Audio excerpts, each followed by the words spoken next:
magona kubika zvinoyevedza zvekwenyu chaizvo kuno kuManicaland.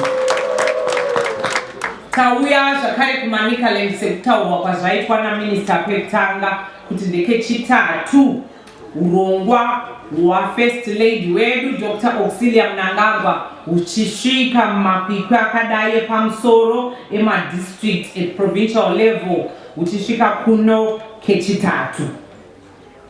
Urongwa uhu hwakatangwa naFirst Lady wedu mai vakuru venyika, mai vari kutidzidzisa zvakasiyana siyana mukati mekugara kwedu, mai vari kutungamira nyika yekwedu neexample, mai vari pamberi nekutidzosa kune zvekwedu muhunhu hwedu, mukuita kwedu, mukutaura kwedu nemukugara kwedu.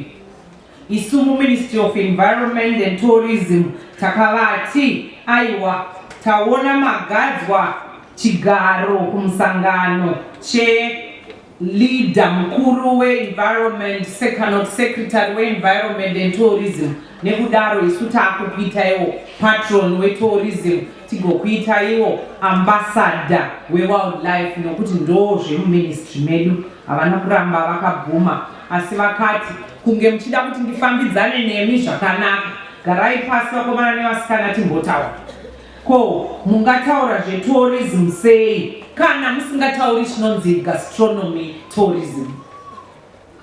Gastronomy tourism ndo tsananguro yaitwa pano namukoma vataura baba vajachi veku-Women Affairs, neyataurwazve pamwe chetepo nababa vasenza vakamirira minista wedu mai Matsikinyere nezvavakaona uko kumaPakistanians vakauya kuzotamba bhora recricket.